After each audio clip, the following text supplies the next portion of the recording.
Многие там, кстати, поднимают эту тему и спрашивают, так а что вообще получится выиграть? Получится выиграть у Пашиняна? Есть такие скупые аналитические данные, о том, сухие, не скупые, сухие, что да, у оппозиции ничего не получится, в общем, там проведут выборы по типу, как в Молдове, да, там минимальный процент, но тем не менее, даже внутри может проиграть, но тем не менее возьмут и как подтасуют, все сделают красиво, смотрите как, такой-то десант, что зря приезжал, и так Пашинян, судя по всему, будет, и вот тогда начнется веселье уже при Пашиняне переизбранном.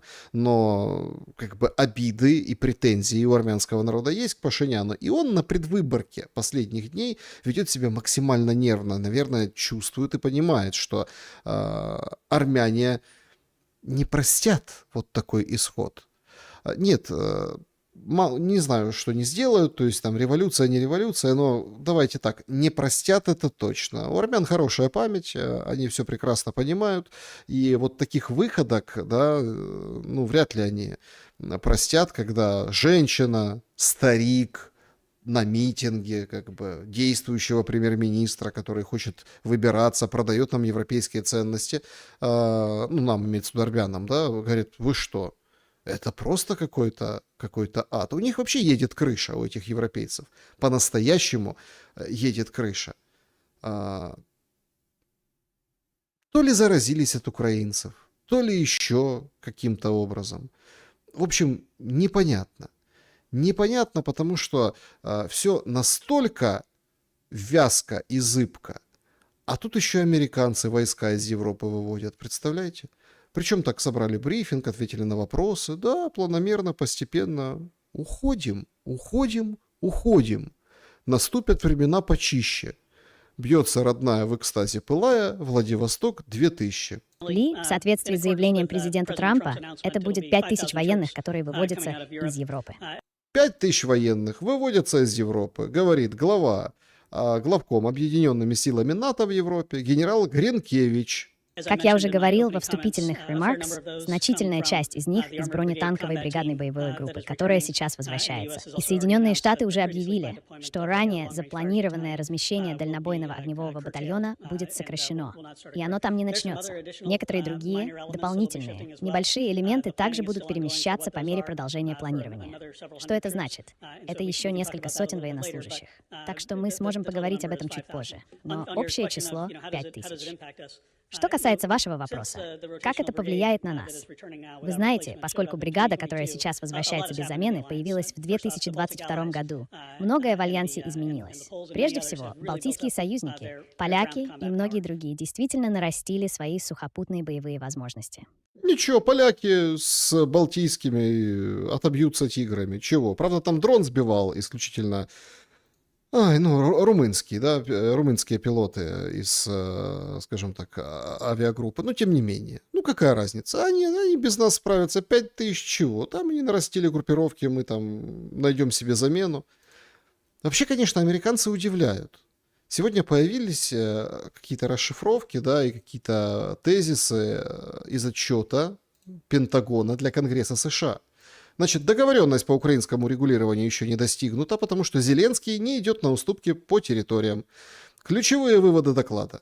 Контакты на высоком уровне так и не привели к подписанию мирного соглашения. Переговоры зашли в тупик из-за территориальных споров и вопросов гарантий безопасности. Наступательный потенциал ВСУ парализован. Нехватка личного состава, техники, боеприпасов исключает проведение крупных операций. Крупных операций не будет, все. Наблюдается деградация возможностей украинской армии на фоне критического дефицита дронов и снарядов. Еще и дроны и снаряды в дефиците, представляете? Пока вся страна и Зеленский рассказывают в обращении, что будет и наземные роботизированные комплексы, и новые дроны, а дефицит... Россия сохраняет стратегическое оперативное превосходство над ВСУ, и с апреля 2024 года Конгресс США ничего не выделял из новых пакетов помощи, фактически переложив основную нагрузку по содержанию Киева на страны Европы. Уходят они из Европы, уходят они из Украины, а Европе оставляют Европу, и Европе оставляют Украину. Все понятно. А что это означает?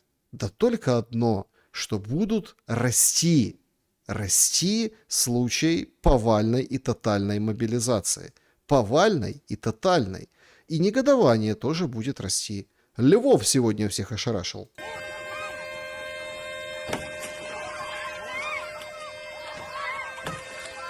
Смотрите, какая. Вот правду говорят, русская женщина, и коня на скаку остановит, и в горящую избу войдет. Смотрите, как она входит в пылающий. Ну, там, наверное, уши горят капитально. Там матерят их дальше просто безбожно. ТЦКшников, там, наверное, копоть внутри буса. Так она выбивает стекло, спасает от угарного газа.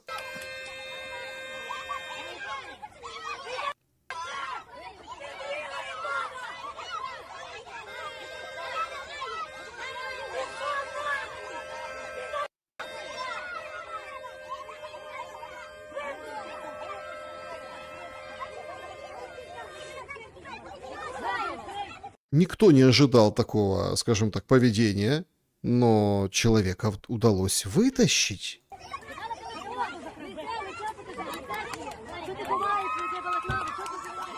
А овации какие, как на концерте Бумбокс. Овации, люди радуются, обкладывают их трехэтажными, этих ТЦКшников, и радуются.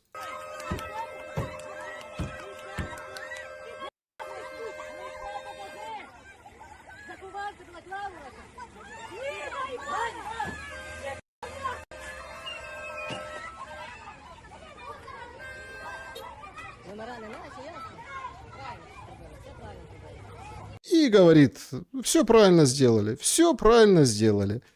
Львовский ТЦК, конечно, говорит неправильно, осудил, говорит, осудил это все.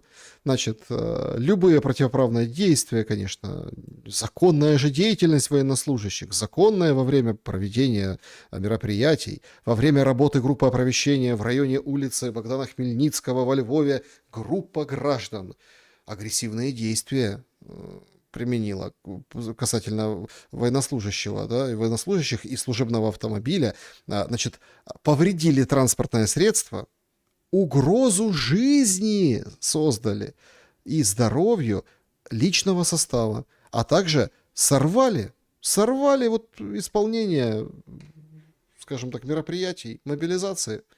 Ну и говорят, эти действия, они там неприпустимые, в общем, в условиях военного положения, последствиями пугают. И вообще, Львовский ТЦК призывает граждан сохранять спокойствие и действовать исключительно в правовом поле и не поддаваться на провокации. То есть провокация, это куда провокатор решил, а пойдемте бить ТЦКшников, а пойдемте и вперед, и провокация. У людей, конечно, едет крыша от этой бюрократии, от этого всего, потому что они видят, что происходит на улице, они видят и отношение к ТЦК очень тяжелое. Вот, пожалуйста, село на Западной Украине, тоже шокирующая история. Выбежал из хаты воевавший отец, или нет, как там, тесть, жена снимает, за мужем приехали, а он выбежал на протезе. Ну вот на протезе. Он уже отдал ногу этому государству, а в село к ним завалились бугаи на бусе. Ну, он, в общем-то, их и прогнал. Що робиться по селах? Бусами просто серед білого дня. Останніх трактористів забирають. Последних трактористов забирают. Что вообще происходит? И вот эти годовани, кормленые, так сказать, получают главную претензию. Ну, хорошо, у тебя есть УБД. УБД — это участник боевых действий. То есть ты служил вообще, если проще говорить. То есть служил, есть УБД или нету. А те стоят, сопли жуют, понимают, что мужик как бы на протезе прав. И он выбежал защищать мужа своей дочери и делает это максимально эмоционально, потому что он свое отвоевал. У них ні УБД, нічого немає. Дивіться номера. Зараз хлопці, покажи, куди ти не УБД, сука. Стій, почекай. Зараз наше все само їде. Мне нравится такая спокойная овчарка. Такая мирно дышащая, с языком, вот это вот бегает вокруг. То есть она понимает, что хозяин справится. Не справился, слушайте. Чого? В тебе нема УБД, А їдеш, чого ви товариш, яке ти маєш спокоїте? право на це? Папа, спокійно, Яке ти маєш відійди. право? Папа! Чого ви? Чого ви, сука, не були на фронті, а зараз ви... Папу, забирай, Ром, забирай його. Тварі, їбучі, на. Їдь на. Ну, вот так вот они и поехали, собственно. Понимаете, отношения понятны. Уже срываются все. Нет, есть те, которые шутят. Шутки, правда, злые. Вот в соцсетях, в Threads пишут. Конечно, я понимаю уклонисток, всем хочется жить, но почему я должен ждать свою женщину дома уже 5 лет? Сердце сжимается каждый раз, когда она на боевых. Если бы все ухылянтки обновили свои данные, а может и мобилизовались, то уже давно бы была бы ротация. Ухилески! Почему 5 лет на войне вы так и не дошли до ТЦК? И милая фоточка с военнослужащей, его девушкой. Нет, понятно, что это такой злой стёб, злая ирония, это такая злая, ну это полушутка, ясное дело. Но тем не менее, это вот в ответ вот этим всем пропагандистам мобилизации, пропагандистам вот этого варварства, издевательства и ужаса, которому это все производит. Ужаса. Просто же прет эта пропаганда. Люди пытаются от нее спастись. Люди пытаются и не идти в армию. На Закарпатье мужик пытался получить отсрочку от армии, предъявив камень из чужой почки. Прокуратура сообщила о том, что разоблачила уролога, который за $400 оформил мужчине липовые документы, выдал ему камень, ну, у него трофейный камень, который удалил из мочевыводящих путей вообще женщины с тяжелой онкологией для того, чтобы подтвердить диагноз. Ну, взяли камень, экспертиза, все, мужик с камнем, нормально. Они делают все, что угодно. Все, что угодно. А что его задержали? Ну, какие $400? Врач, ты чего? Еще и камень дал. Камень, это же драгоценный камень. Он же спасает жизни. Демпинг лютый. Но что означает этот демпинг? Да жрать нечего, вот что это означает в тылу. Вот что означает. ТЦКшники гребут деньги, они подняли таксы, потому что на них обвалилась очень-очень большой массив запросов, да? Надо всех тянуть в армию, уже там даже блатных перешерстили по 2-му, по 3-му кругу, уже там останавливают на дорогих машинах, потому что на фронт нужно людей. Что там Сырский про потери говорил? Больше? Где? Люди бегут из страны, люди правдами и неправдами, а тут какой-то врач $400 и камень еще вручил. Да сам камень этот стоит бешеных денег. Представляете? Это просто какой-то ужас. А пропаганда несется. Вот появляются, например, такие инструкторы, как вот Микита Гавриленко. И этот Микита рассказывает, что, слушайте, надо идти всем воевать, а то придет москаль и погонит всех на НАТО. Ну, а хто як не ми? Тому що ті, хто особлива категорія, яка там на фрилансі сидить і кур'єрами замовляє собі їжу, нікуди не ходить, то я скажу банальні речі, але якщо там прийде москаль, то потім вже не буде першої групи придатності, другої групи придатності, там ще чогось, бронювання не буде. Ні, всіх просто згребуть і отак кинуть на східний фланг НАТО, просто як м'ясо. І там вже не буде такого, типу, як у нас кажуть, у нас тут жорстко. Ні, типу, це у нас ще не жорстко, у нас ще типу дуже м'яко і типу демократично. Ну, звісно, не без ексцесів, але в загальному, якби все одно людина більше поважається, ніж якщо ми там щось втратимо, то це буде набагато гірше. Тому хто як не ми? Кто, если не мы? Кто, если не мы? В День пионера. Кто, если не мы? Пионер, будь готов, всегда готов. Вы понимаете? Придут, пугают всех какими-то страшными русскими, которые всех загребут, вообще без разбору, и попрут туда. Это же страшно. А у нас еще, эксцессы бывают. Ну так-то вообще. Вот смотрите, как у нас человека уважают. Человека уважают. Какой бред. Какой бы кто уважает этого человека? Вот сегодня, пожалуйста, да, значит, обстрел, да, в первой половине дня. 4 погибших на севере Украины в результате утренних обстрелов. 2 человека в Прилуках после удара баллистики. Это вот на фотографии, да. И 2 в Глухове, сообщала прокуратура. Вот просто 2 там, 2 там. Там 2, там 2. Когда особо там 20 человек. И кто это останавливал? Кто уважает этого человека? А что за обстреливали? Что вообще обстреливали? Склад эпицентра. Почему? Потому что гражданская военная инфраструктура перемешана, все скрывается, конспирология, все, конспирация точнее. Вот это все, и как бы нельзя. Ну и вот, пожалуйста. А потом вот убили гражданских, понимаете? А что в ответ? А в ответ триумф удара по Москве. Правда, уже эксперты украинские Украинский эксперт по авиации Романенко вообще не выдержал, говорит, слушайте, а как-то это вообще как-то, если тут с экспертной стороны посмотреть на этот обстрел по Москве, которому все радовались несколько дней, с тех часов, когда это случилось, ну как-то не очень виглядить. Ну, така ситуація, якщо дійсно там прилетіло 1000 безпілотників, то це означає, що ми витратили на цей удар порядка $100 мільйонів. Я сподіваюся, що не всі вони полетіли на Москву, а десь в регіонах вони таки нанесли якісь ураження. Поки що так виглядає, що це не досить так тріумфально, скажімо. Да, нам приємно. Всі отримали величезне задоволення від того, що по Москві прилетіло. Але бажано підкріпити це серйозними результатами. Деньгами он меряет, потому что он эксперт, он понимает, а есть ли толк? А есть ли толк тратить такие деньги? Он вьетнамцы. Все говорят, технологии, технологии. Вот, пожалуйста, технологии. Вьетнамские военные показали класс. Как из, простите, дерьма и палок создать нечто смертоносное, убийственное для нарушителей, ну, тех, которые на незащищенных лодках, те, которые там какие-то убегают на каких-то простеньких катерах, моторных лодках. Маленький катерочек, манюненький, там вот, смотрите, винтик какой маленький. Они взяли из РПГ туда, присандалили заряд и запустили.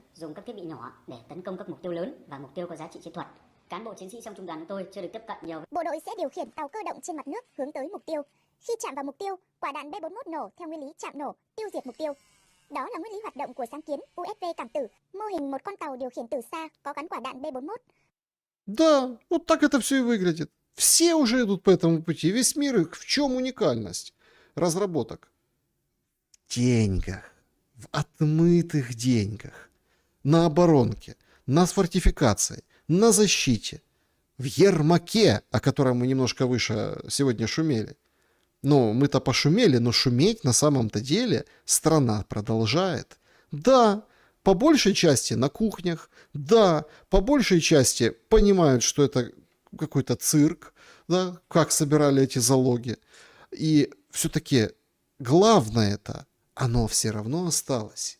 Воры, ворюги, понимаете? И люди, украинцы, это все понимают. Кто-то смирился, кто-то нет. Но в общей массе, конечно, нет, на фоне того, что они творят. Как пытаются мужиков выкурить из Европы, как пытаются поймать всех на свете, пугают злыми москалями, которые погонят всех на поляков туда, на НАТО, как промывают мозги. Украинцы злые. Вот, пожалуйста, журналистка попыталась связаться с одной из фирм, которая внесла часть, ну, такую немаленькую часть, да, из 140 миллионов, хотя там было, собрали 154, за Єрмака. Дівчатки, віддихаємо, до свидання, говорить мені директорка підставної фірми, яку я питаю, звідки 10 мільйонів на заставу для Єрмака. То есть она нашла там список фирм, да, это же все публичная информация, берет, звонит. Девочка, кстати, это вот Ермак с 10 миллионами, а девочка это рядышком. Это эта девочка. Она просто хозяйка фирмы. 10 миллионов взяла и отслюнявила. А что, все скидывались, и она скинулась. Чего не скинуться-то? Такой громадский коррупционный центр, девочки. Отдыхаемся, до свидания. Какой там общественный коррупционный центр? Девочки, отдыхайте вообще. Ну что? Ну, кто ты такая? Откуда вообще мой номер? Что это вообще такое? А, он там засветился, да, во время. Ну, вообще не звони сюда. Отдыхай. Отдыхай. А вдруг война, а ты уставшая? Вона посилає віддихати нас, але сама, бачу, непогано відпочиває по Амстердамах і по Буковелях. Мабуть, дохідна, дуже прибуткова справа застави за Єрмаків вносити. А тепер в мене серйозне питання до начальника Держфінмоніторингу. Пане Пронін, а як ви перевіряли фірми, які вносили застави за Єрмака, якщо, наприклад, ось ця її фірма за 2025 рік отримала нульовий дохід? Да ладно, ничего не получила фирма. Просто фирма мертвая висела. Целый год ничего не получала. Ну, подождите, ну, может, в 25-м, ну, может, в 26-м начала работать. Ну, это же тоже это бизнес. Хочу веду, хочу не веду. Ну, там кто-то помогает. Барышня, как бы, может и на содержании у кого-то побыть. Что и там бедной там вот эта вот деятельность развивать. І звідкись тепер має 10 мільйонів за Єрмака? А друге, 135 тисяч цієї фірми було в 25-му році на балансі. А зараз 10 мільйонів. Всього за 5 місяців. Пронін, ви не перевіряли, давайте відверто, усі ці фірми, бо ваша вказівка була вам від Єрмака закрити на них очі. Да, ну так а чего, нормально. А кто их проверял? Да не, все честно, взяли, внесли, фирма, все. 135 тысяч гривен было на балансе. Лежали просто, ждали своего часа. А тут раз и 10 миллионов. Ну повезло, повезло. Клиент хороший попался, еще что-то. Может, гадалка нагадала, понимаете? Ну вот там. Кому-то дорогу дальнюю, казенный дом, а кому-то бубновый интерес. Почему и нет? Вообще, конечно, многие сейчас ловят себя на мысли, что происходит, ну, вот какая-то, вот где-то это все уже было. Где-то это все уже было. И как-то вот вспоминают периодически слугу народа, который так всех поразил, который сделал из Зеленского того, кем он есть, в большинстве своем. Именно «Слуга народа» этот сериал. Ну вот там был такой эпизод. Точнее, не в самом сериале, а в бекстейдже. Ось ми знімаємо в тюрмі, дивіться. Така маленька реформа в голову прийшла. А що, якщо б чиновники, держслужбовці нашої країни хоча б один раз на рік побували в такій атмосфері, а може навіть переночували б? Вы представляете, стоит куда-то такая реформа в голову. Он уже знал тогда, что он и пойдет, что он пройдет, все уже было предначертано, все уже было, собственно, согласовано, некоторые люди говорят. И он говорит, представляете, а вот если бы вот такая реформа, каждый чиновник, да, вот раз в год хотя бы, да, вот побывал бы в такой атмосфере, СИЗО, может, переночевал бы. Как это сейчас смотрится в отношении его любимого главы офиса президента Ермака? Ермак 3 ночи переночевал, не 1 ночь. А дальше он так выражается, что с позиции сегодняшнего дня как-то мурашки по коже. В тюрмі. Мені здається, що це пішло би на руку кожному громадянину України і їм. По-перше, пішло би на руку. Я думаю, що вони би прочувствовались этой атмосферой и меньше бы точно хотел своровать. Прочувствовались бы атмосфера, и меньше хотелось бы воровать. Но он там говорит, каждому гражданину Украины это было бы на руку. Но он подразумевает по тексту, чтобы чиновник хоть один раз в жизни или в год там провел ночь в СИЗО. А получается, что каждый гражданин Украины, которого взяли, запхнули в это СИЗО, из СИЗО устроили из ТЦК, где там условия мы вчера смотрели, это же просто ужас какой-то. Хуже тюрьмы, хуже. Все пропитались этой атмосферой. А все и пропитались. А все вот так вот на 1 ночь, ну на 3, как Ермак, и забегают. И то потому, что выходные. Ну вот так. Пропитались вот, и всем пошло на пользу. Какая польза? Ну он же посадил. Ли Кван Ю на минималках посадил родного друга. В стране, где 140 миллионов забирают, люди, вот сегодня тоже в новостях поразились 2 вещами. Во-первых, цены на проезд поперли. Во Львове, кстати, уже подняли, в Киеве там что-то обсуждают, пытаются там, да, и там в других городах. То есть цены на проезд уже все.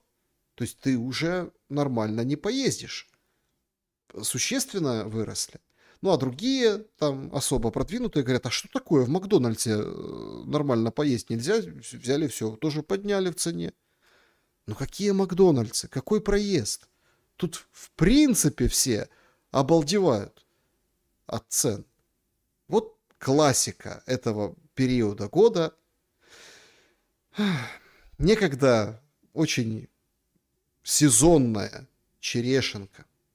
Так, незламні. Це вже дуже потужно, чи ще не дуже потужно? Це пиздец. Вы понимаете, он взял 1 черешенку, взвесил на кассе, и она у него 13 гривен. 1 черешенка. И он говорит, взвесил, показал, вот так вот 1 черешенка. Некоторые вообще ходят и смотрят в эти супермаркеты, блоги снимают, куражатся, как в музей ходят. Как в музей. Ёб твою мать, вот это цены на горох. Смотрите, молодой горох за килограмм косарь. Прокомментируйте, пожалуйста. Інфляція в країні. Это правда юмор. Молодой горох, смотрите, горошек. Косарь. 1000. Не, ну это сельпо. 999. Откуда он приехал? На жаль, не володію такою інформацією. Мне сказали, что в сельпо дают пробовать. Я хочу попробовать горох за 1000 гривен. Давайте, хорошо. Представляете, дают, ну давайте, конечно, попробуйте. Горох за 1000 гривен надо попробовать. Я не откажусь от 2 стручков гороха за 1000 гривен. Сейчас я скажу вам, стоит его брать за 1000 гривен? У меня сегодня дегустационный сет в сельпо. Кубик рыбы, 2 стричка гороха. Да. Я так понимаю, это ужин складывается? Мало взял, Иван. Мало взял. Ну, так пошел, всего деликатесов подведал, всего по чуть-чуть, и нормально уже наелся. Бешеная инфляция в стране. Бешеная просто. Вот о чем шумят люди в Украине. И в этот момент миллионы гривен вот так вот за там, пару дней, в то время, когда там сборы все стали. Почему врачи берут по $400 и еще и камень тебе дают какой-то больной женщины? Почему они берут на ВЛК смешные по расценкам ТЦК 5-6 тысяч долларов, которых цен уже давно таких нет, уже там пару лет так точно? Почему? Потому что надо как-то, ну, хоть немножко черешенку, хоть 2 купить штучки. Ну, черешня, понятно, отдельная история. Это в Мелитополе росло, да, там сейчас остались, конечно, в Одесской области, но и то там на юге беда. И опасно, и все остальное. Но, то есть, понятно, что уже нет этой черешни мелитопольской. Дефицитный продукт только из-за границы, но не за 13 гривен штучку. Люди обалдевают от этих цен и пытаются выжить. Это тоже коснулось даже вот этой замечательной дамы, замечательной в кавычках. Это уполномоченная по защите украинского языка Ивановская. Говорит, нужно на 10 умножить для системных нарушителей штрафы в Украине за нарушение языкового законодательства. Сейчас сумма первого нарушения от 3400 гривен до 5100 гривен. Ну, 5 килограмм гороха из сельпо. А повторное нарушение теперь от 8500 гривен до там, 12 тысяч гривен. Надо умножить на 10. На 10 перемножаем, мы видим, что это 34 тысячи гривен, первое нарушение, и вот, пожалуйста, 51 тысяча гривен. А вот если второй раз нарушил кто-то, то там почти вот 120 тысяч, вынь да положь. Если особенно рьяный, там же это ж оценивается все, понимаете? Ну а чего? Инфляция. Инфляция. А люди дуреют неимоверно. В Киеве прибежали какие-то мамашки на детский футбольный матч. Ну, это, и давай тренера давай, так сказать, крепить. За то, что он на футболе с ребятней, которая играет, руководил, ну, ситуацией на поле футбольном по-русски. Говорите з дітьми російською мовою, мені треба ваше прізвище. А ми дозволяємо. Хай говорять. Прізвище назвіть своє, будь ласка. То есть рядышком говорят, там другие родители говорят, а мы вообще позволяем, пускай говорит. Ну, как бы мы отдали детей, он их учит играть в футбол. Время вообще ужасное в отношении этих секций. И нужно, давайте честно, памятник поставить тем родителям, тем, которые там еще... Они это все ж не бесплатно, понимаете? Они там скидываются, платят этому тренеру за тренировки. Они как-то вот пытаются как-то развивать этих ребят, своих сыновей, чтобы они думали там о спорте, равнялись на каких-то футболистов, украинских, не украинских, западных. Говорит, мы разрешаем. Женщина говорит, кто ты такая, что тут пристала? А это провокаторша засланная. Она прямо поперла и снимает тренера. И вот видите, сейчас сделаем его публичным. Нарушитель языкового законодательства. Интересно, это что это за нарушение? Это насколько потянет? Ну, представим, что первое. Ивановская взяла 51 тисячу. Ви тренер дитячого футбольного клубу. А ви хто такі? Я звернулася до тренера дізнатися прізвище. Яка вам різниця? Ви самі розберетеся. Не чіпайте мене. Я не чіпаю. Не чіпайте мене. Все, Киев, стадион Национального университета, матч между клубами. Победитель город Киев и Чайки, клуб Чайки, Петропавловская Борщаговка. Лукашова вчера вспоминаю про чаек, помните? Вот с этой агрессией. Чайки с помойки. Но это не про ребят из Петропавловской Борщаговки и не про, конечно же, не про этого тренера. Это про вот эту чайку, которая налетела со своим языком. Таня, в чем твоя проблема? общается на языке с воспитанниками, языке агрессора и террориста. Представляете? И на фоне там звук, да, когда он подбегает к кромке поля, говорит: Саня, что ты ему отдал передачу туда, как ты... Короче, ну, как бы советы. Учат детей в футбол играть.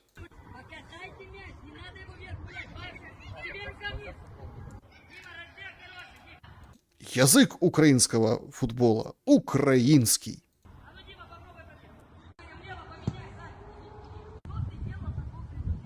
Он омосковщивает, или как, даже не найду,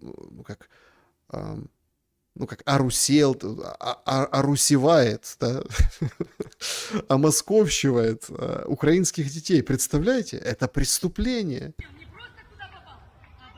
Так она, понимаете, это же она не успокоилась. Она там сама поприставала, родители оттеснили, сказала: пошли вон, кто вы такая. Тут сказала, что дура пристала какая-то, и пошла. Она к судье побежала футбол. Это 2 детских клуба играли, да? И она побежала в спортклуб «Чайка». А ви слышали вообще, суддя? Добрий день. Назвіть, будь ласка, прізвище тренера, який говорив російською під час заходу. Ужаленная в задницу, а может и в головной мозг. Судья вообще судья тоже набегался. Детей судить непросто. Ну, вы же понимаете, то есть взрослых там, конечно, по-другому, там скоростя другие, там, ну, короче, он отпахал, судья, он вышел после матча, а тут прибегает эта полоумная. Нема розборчиво. Нема, розрядина, що мене. Добре, яка команда? Це Чайка, так? А який рік мені якось... Все, тоді я визначу через клуб. І я вас дуже прошу. 14-й год. Это, по-моему, очень символически. Ну, как бы имеется в виду, что 14-й год, то есть 12-летние ребята играли. Короче, 14-й год, это, типа, он год рождения говорит. Ну, это вот, эта команда играли 14-го года, 14-го переломного года Украины, понимаете? Когда вот эта вот вся нечисть повылазила, и что им надо 12 лет было, чтобы вот настолько охаметь. Підзуваження за державному агресором. Це захід спортивний в Україні. Все, спасибо, буду иметь в виду, как бы, ну, а что ты, судьи? Но сам факт, она поперлась к судье, понимаете? Они вообще подурели с этим языковым законодательством. Это уже даже до смешного доходит.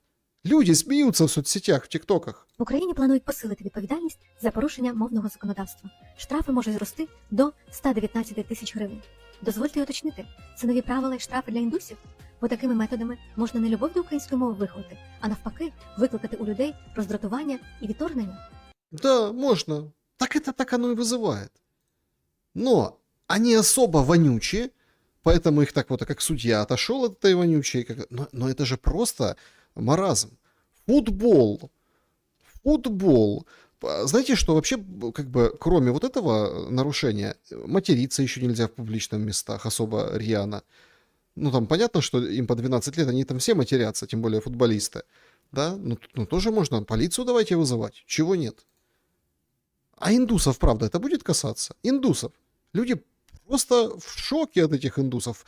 Пранки снимают. Говорят, к бабкам подходят, говорят: а вы хотите там, чтобы индусы тут с вами жили, их тут поселят? Они там отвечают смешно, это все. Люди уже, они сами просто. Но это смех сквозь слезы.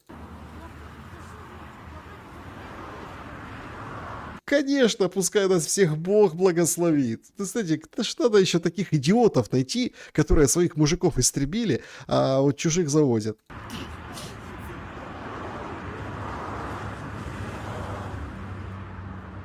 Ну, ви поняли, да? Да, мы все поняли. Все уже все поняли. Все обо всех все поняли.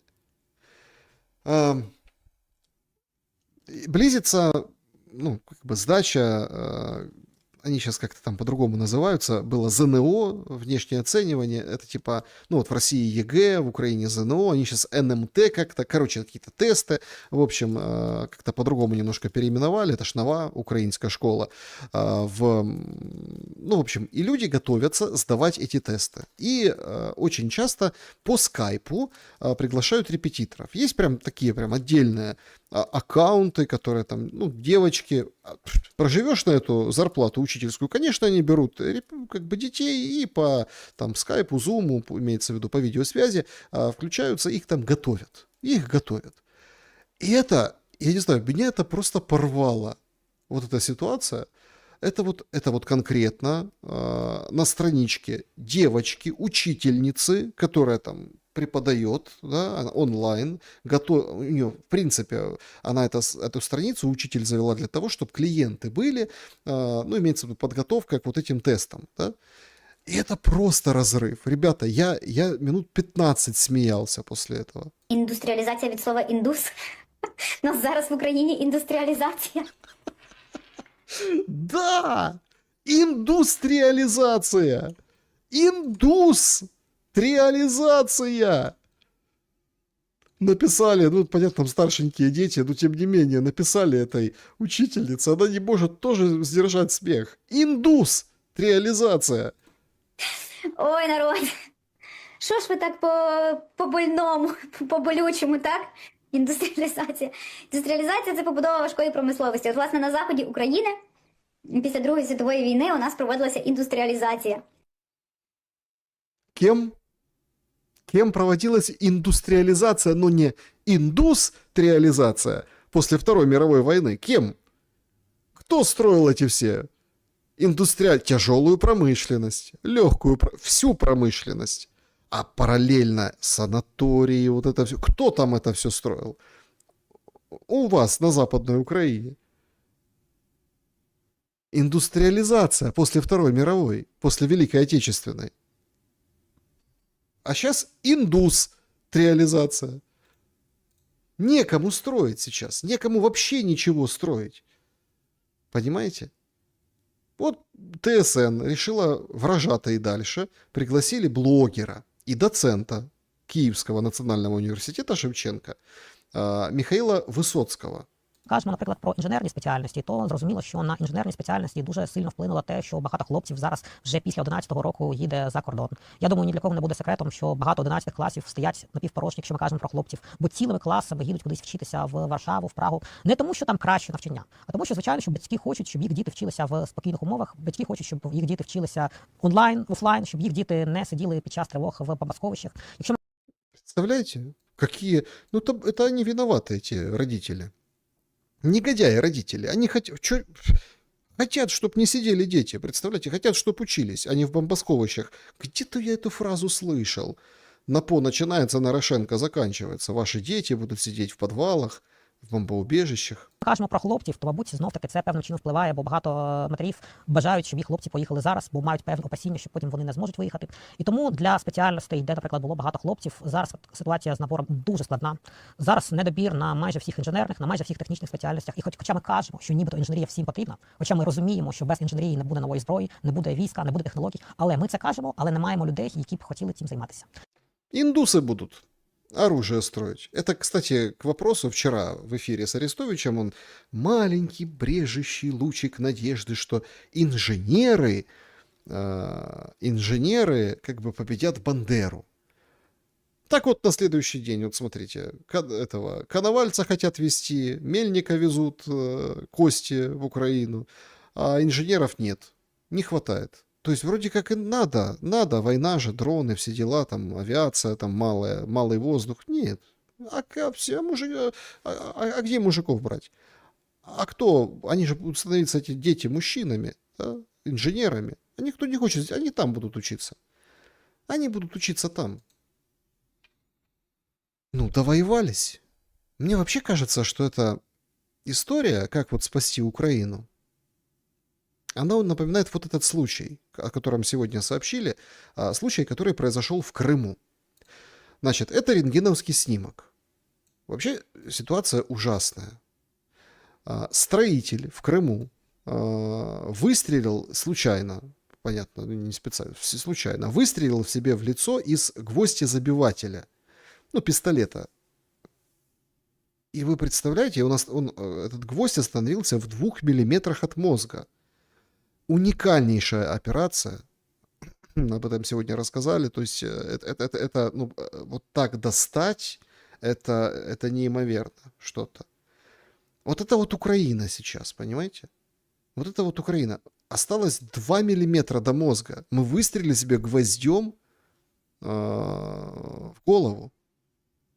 И вот нужны какие-то, ну, давайте так, политические инженеры, я так выражусь, да, с нормальным образованием, чтобы не индустриализацию украинского общества и украинского политического сегмента, а нормально тяжелую промышленность политическую как бы возродили и спасли вот этого пациента.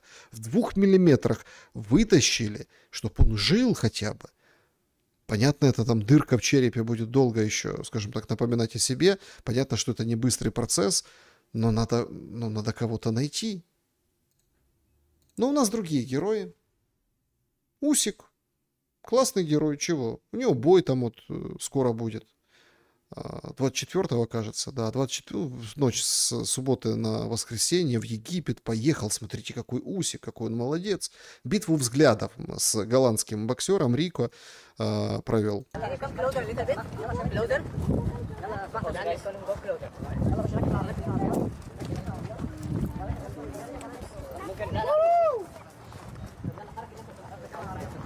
Ну вот это путь. Какие инженеры? Морды бить, воевать, вот это вот все. Спорт, великих достижений. Ну, посмотрим, что это будет за бой. Понятное дело, что множество все ставят на Усика, а там вообще, конечно, как звезды складываются. Сегодня, кстати, они очень удачно сложились. Для многих украинцев, которые, с одной стороны, конечно, ходят и поражаются, что звезды, астрологи, там все эти дела, там небесное светило, как это влияет на нашу жизнь. И там но говорят.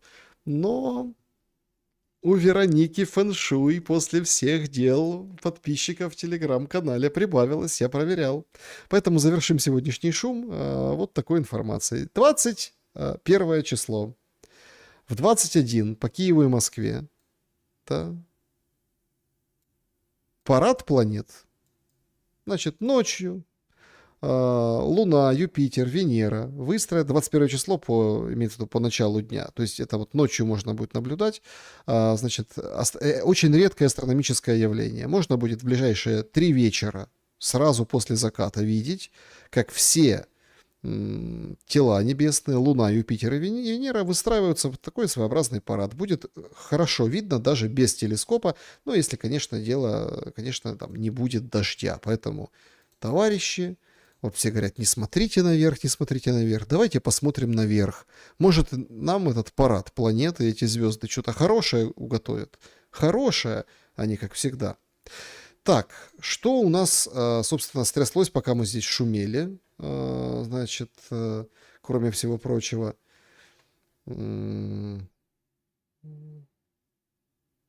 Так, значит, ну, очередные, конечно, тут истории там с ТЦК и везде. Вот сообщают, что Чехия планирует ужесточить предоставление гуманитарной помощи украинским беженцам. Чтобы выплаты получать, надо новые требования по работе, там, проживанию, регистрации. То есть все, там гайки подкручиваются, это понятно.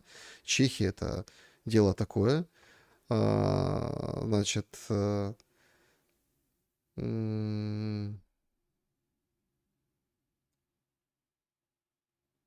Так, значит, тут...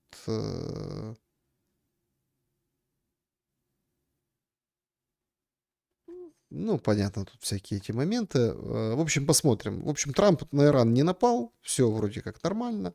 Сообщают о том, что за сутки 3 раза атаковали депо номер 6 новой почты в Харькове. Сообщила пресс-служба компании. Потерю посылок, которые шли через это депо, ну, в общем-то, обязательно компенсируют. Но вот по большому-то счету главное то, что это вот как страна с гвоздем в голове. Эта страна на самом деле сейчас переживает, ну, такую очень тяжелую свою бурю, очень тяжелый свой период, да. Вот, собственно, завораживающее и одновременно напугающее ввиду этих обстоятельств, ну, тоже символические кадры, как над Киевом сегодня громыхает, и была тройная молния. тоже креститься надо.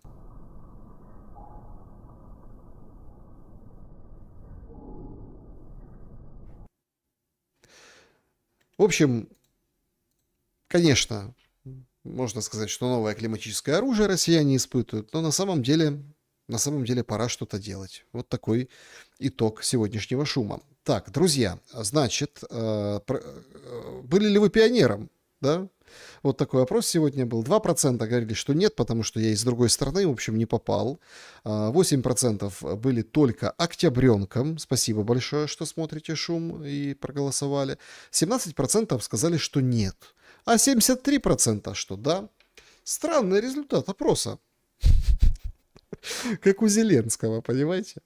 Вот такие дела. Спасибо большое, товарищи, за то, что сегодня в День пионерии побывали на нашем шуме, что пошумели вместе. Пожалуйста, не забудьте поставить лайк, это очень важно для Ютуба, потому что Ютуб видит подсанкционный канал, а это если вы украинец или россиянин, да, то есть потому что в Украине заблокировала Украина, а в России тоже есть проблемы определенные, да, с Ютубом. Не у всех, но у многих. В общем, большая просьба поставить лайк, потому что каша у алгоритмов Ютуба, и поэтому вот это вот черти что происходит, это очень важно. Поставьте, пожалуйста, ваш лайк. Что вы оставили, собственно, сегодня начнем давайте с сообщества YouTube сегодня. Так, приветствует Севастополь, спасибо. Уважаемый Александр, к вам такой вопрос. Оксана пишет. С чего, на ваш взгляд, Зеленский и компания боятся или не боятся, но не хотят придавать собственной огласке? И варианты. А. Воровство, крупные размеры. Б. Запрещенка употребления и управления государством в состоянии измененного сознания. В.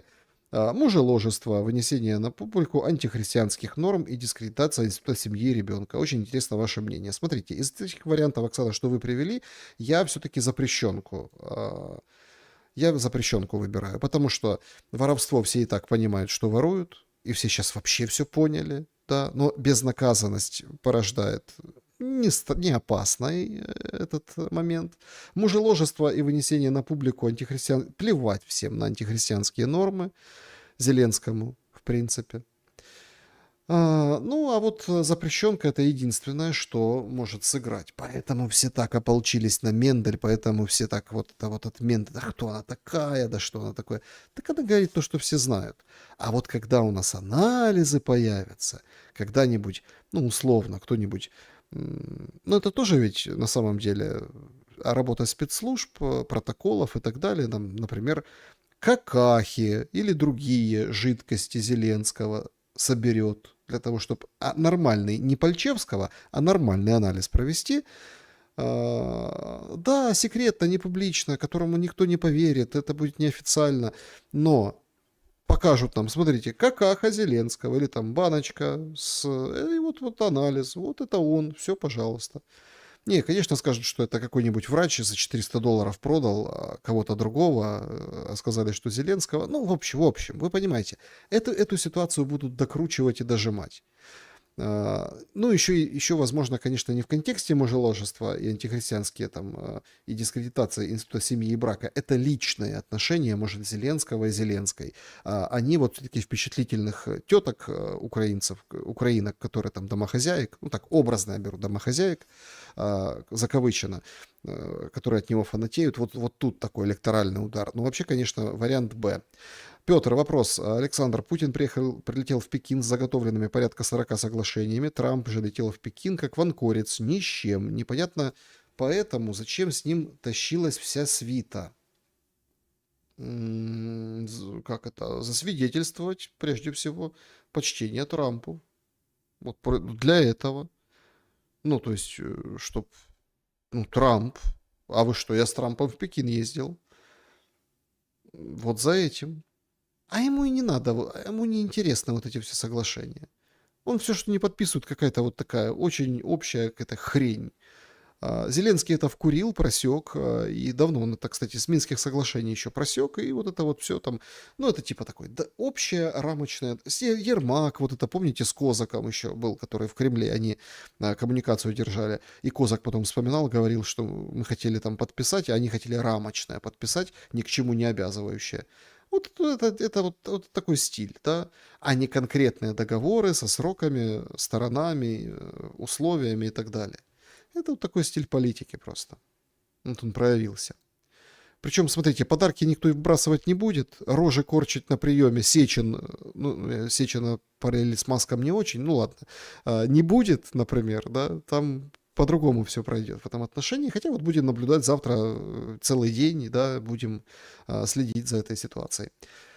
Значит, клуб зрителей Шелеста. Спасибо, друзья, что поддерживаете и что оставляете свои мнения, вопросы. Жан пишет: не кажется ли вам, что Путин стал слишком мягким, и его народ перестал абсолютно понимать методы ведения войны? Ни одного эксперта не встречал, который мог бы объяснить такую тягомотину. 5-й год войны. Даже Донбасс не захватили. Демилитаризация такая успешная, что теперь дроны каждую ночь атакуют Россию, и все идет по плану. Смотрите, объяснить можно, но мы не понимаем, насколько вот что за этой мягкостью Путина и за этими 5 годами. Что именно? Понимаете? То есть есть ряд предпосылок. Сегодня мы там затронули в начале шума вот это ядерное сдерживание как игру других. То есть, еще раз, Путин совершил ошибку, что вторгся. Ошибку. Хотя там же непонятно было, понимаете, то есть там поперли бы ВСУ на Донбасс, на Крым, то есть там рано или поздно, короче, насколько это ошибка с точки зрения положения России и россиян, именно что военным путем вот таким. Можно было еще побряцать оружием, понимаете, можно было там еще чего-то сделать, но вот именно сухопутным образом это ошибка. Но, опять-таки, история рассудит. Может быть, просто откроются карты, когда начнут уходить вот эти политики, центральные, да, фигуранты этого всего. Да.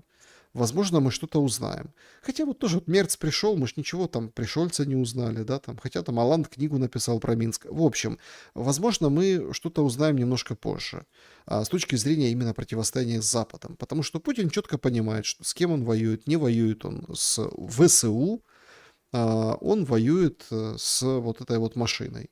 А Россия могла просто и, как вот в начале вторжения они шли на одну войну, а получили другую, да? Они могли просто не справиться. И нужно было время, чтобы шахеды те же купить, переделать под Герани, заручиться там контрактами прямыми, от которых известно, от которых неизвестно. Это тоже большое дело. Поэтому, может, это не мягкость как раз-таки, а вынужденность. И вот сейчас к этому градусу эскалации, который растет, сейчас более-менее готовы. Да? Хотя тут все кричат, что не готовы. А почему кричат европейцы и Украина, что не готова Россия к этой градусу эскалации? Они так знают Россию хорошо? Нет. Они так кричат, потому что они сами понимают, что они на пределе. То есть тут же тоже такая битва взглядов, как у Усика с этим Риком. Понимаете? Да, это цинично. Да, это миллионы жертв, судеб, россияне получают дроны. Да, это не оправдывает, я вас понимаю. Но Украина вот получает эти дроны и ракеты по себе. И сколько жизней можно было избежать, как если бы там весной 22 года все быстренько взять, разрулить. Вообще на феноменально классных условиях. Поэтому зачем это все было, мы узнаем, когда это все закончилось. Ну, имеется в виду, не узнаем, во-первых, узнаем, а во-вторых, сможем спросить, да, потому что поймем, чем закончилось. Так. Угу. Так, спасибо большое. Очень такое бурное обсуждение, много сообщений в клубе. Люди переписываются там по поводу, что такое Украина, в общем, зачем такая Украина, Россия, зачем такая Россия, Украина, в общем, дискутируют. Ребята, очень интересно вас читать, иногда захожу, ну, как не иногда, часто захожу, читаю, даже там как-то общаюсь. Спасибо большое. Так, чатик. Что у нас с чатиком, друзья? Испания, Мадрид, кто-то написал. Спасибо, что там смотрите. Из года в год мы живем все хуже, когда мы скажем, что жить стало лучше. Классный этот самый. Хочется, мне сразу вспомнился вот этот момент, о чем говорят мужчины, кажется, или день выбора. Нет, о чем говорят мужчины. А когда будет лучше? А лучше уже было. Лучше уже было, понимаете? Так, вопрос. Ваше отношение к захоронению нацистского коллаборанта Мельникова. Не Мельникова, а Мельника. Значит, и это даст потужности Украины? Евгений из Швейцарии спрашивает добра и света Александра. Евгений. Ой. Ну, во-первых, это, конечно, тычок в пику денацификации. Это что-то из разряда, типа, с банковой или без банковой, да, но мы продолжим защищать суверенитет. Но понимаете, в чем дело? А нужен ли такой суверенитет? Вот опять-таки, кто решил, вот я украинец, да, что для меня Мельник герой?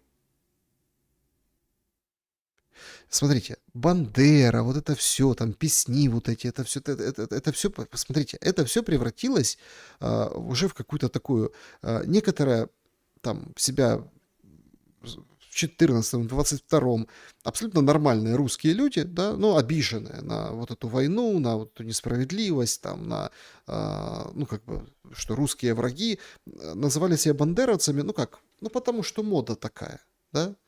Зеленский хочет стать новым законодательным мод. Ему нужны новые символы. Но, ну, смотрите, он же хлопал вот этому в Канаде нацисту в парламенте. И тогда там, если отделался, Трюдо тогда был, там он вообще еле отделался от того скандала, или отмылись. А сейчас это борец за независимость, там, вот, Мельник. Во-первых, он Бандеру ненавидел, это внутренние войны. То есть, а что делать со старым символом?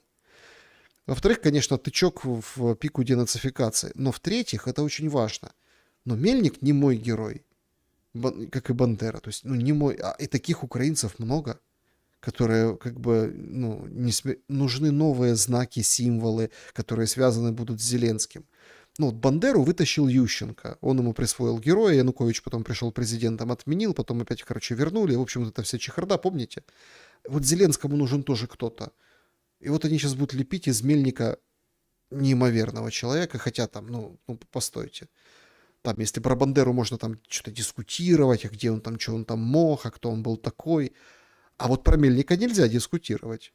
Ну, то есть конкретно все. Да, там поссорились, отправили, ну, выпустили и одного, и второго, и Мельника, и Бандеру. Зачем? Ну, чтобы они потом гадили. И долго же гадили, долго там не могли выкорчевать вот этих товарищей по лесам Западной Украины. Поэтому, ну, Зеленский это выстрел в ногу. Опять-таки, бедный дед крутится, наверное, как юла в гробу.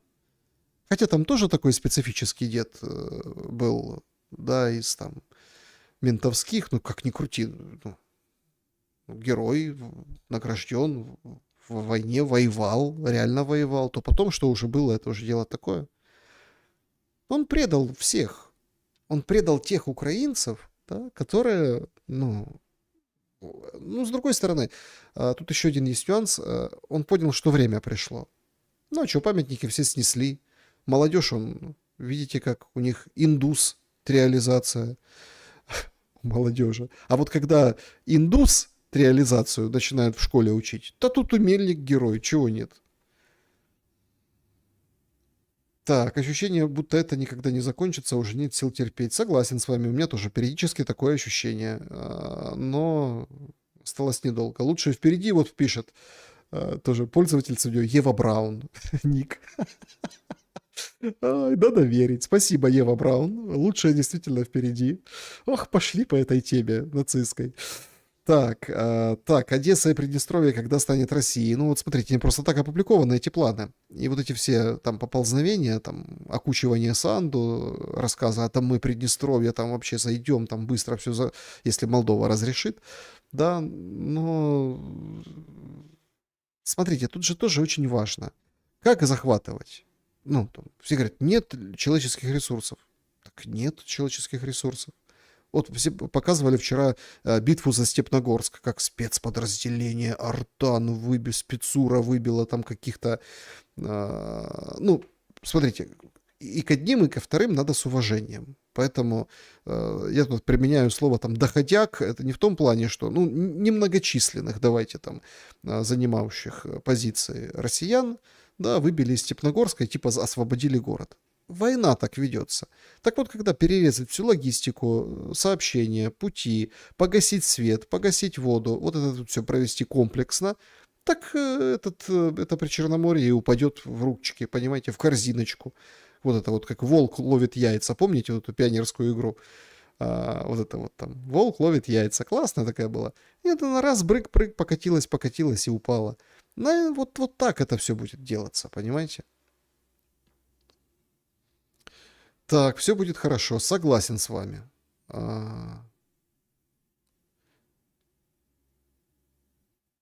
Так, Саша, неужели до сих пор есть еще такие граждане Украины, не только которые верят, что в Мариуполе, Крыму, на Донбассе Россия гнобит украинцев? Ну, верят же, Елена, верят. Верят, и пропаганда, вот, всех запрут, свяжут, окучат, на фронт отправят, погонят на восточные рубежи, да. На этом это и действует, деятельность вот эта развивается. Так, друзья, всем большое спасибо. Ну, погоди, Комп-то точно, ну, погоди, да-да-да, ну, погоди. Волк, нет, подожди, ну, погоди, это такое. Там, ну, погоди, электроника. Волк ловит яйца. Вот это нормальное народное название, понимаете? Вова ловит яйца. Всем большое спасибо, друзья, за то, что побывали, пошумели. Все-таки хочется надеяться, что все будет правда хорошо. Куда бы ты ни шел, да? В завершение я хотел бы попросить вас, я понимаю, что сейчас будет очень тяжело это сделать, очень тяжело. Вот всех, вне зависимости откуда и по игре в города вы смотрите, сделать над собой усилие. Важно. Быть чуть-чуть добрее. Это очень важно. Вот я хочу об этом попросить. Потому что времена начинаются жаркие, эмоциональные, будут растягивать и разыгрывать, и лететь, играть на горе, на трагедии, на обмане, на очень серьезно. И понятно, что кто-то будет реагировать, кто-то будет с цинизмом, кто-то будет с обидой, кто-то будет со злостью, кто-то с гневом.